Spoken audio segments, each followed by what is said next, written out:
What's up, CYN Esports? It's Eric with another weekly devotion. First, I want to say thank you all for those who came out to last week's Fortnite Friday. We'll be doing one again a week from tomorrow, so whenever that is. And we'll continue with that. And congrats on the new season. It's been a lot of fun. I'm learning to swim a lot better than usual. I also want to have an encouragement for you to continue to put your prayer requests in the prayer request area. Please be in prayer for Cameron, as his grandfather passed away recently, and please be with his please pray for him and his family during this time of grief, and God bless you in that.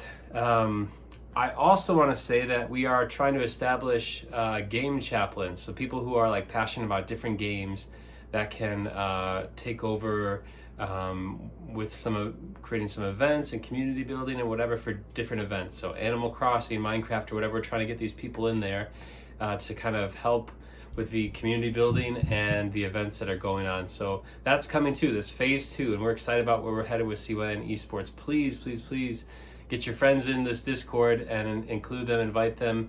All the gamers out there, there's a place for you here.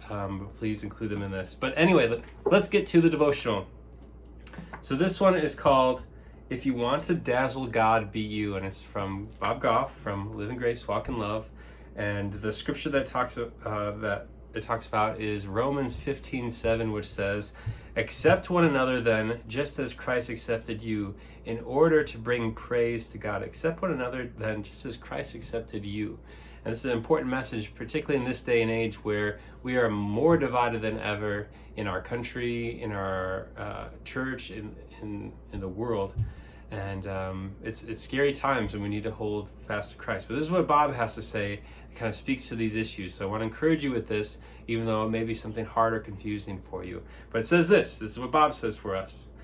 He says, "For many years, our family would invite a bunch of friends every summer up to our lodge in Canada. We spent weeks getting ready, and when we finally saw the boat bringing them in from several miles away, we would jump into the boat and speed out to greet them.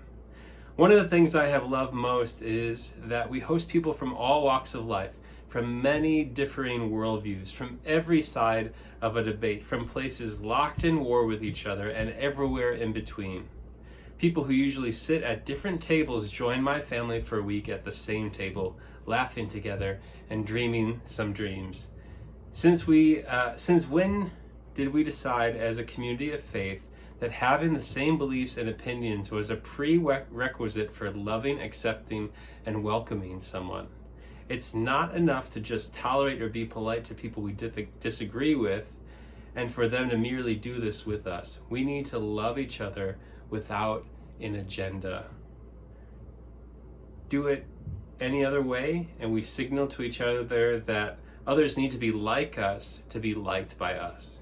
The cost of acceptance is way too high if it costs people who God made them to be.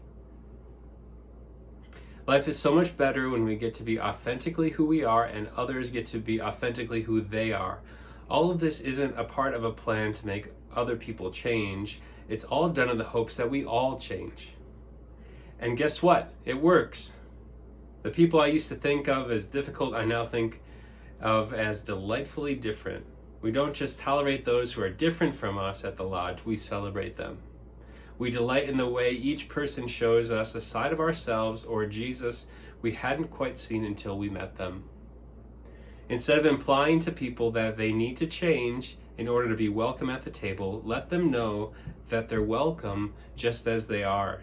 You don't need to be someone else to be loved by God, and no one does either.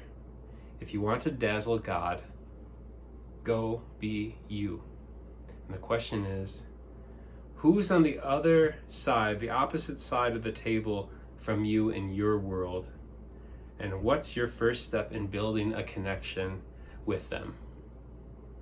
So these are good questions. This is a really core issue right now in our world today. And can we love people who are not like us? Can we love people who are different? That's not just a question for Christians or non-Christians. That's not just a question for Republicans or Democrats. That's a question for people who are trying to follow Jesus Christ and love people as best we possibly can. So my encouragement to you is how are you loving people that are different? How are you loving people who are on the other side of the table?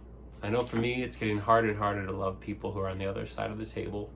Just confess that it's been very difficult. In my heart of hearts, I have a hard time forgiving and loving people who think differently.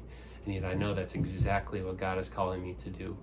So I encourage you today to think about that and to realize that our purpose is to love people as they are. So God bless you. We'll see you again next week. We're here for you. Reach out if anything's going on and you need some help or prayer or encouragement or whatever. We're here for you. We want to love you through these difficult times. So God bless you, and we'll be in touch. All right. Bye.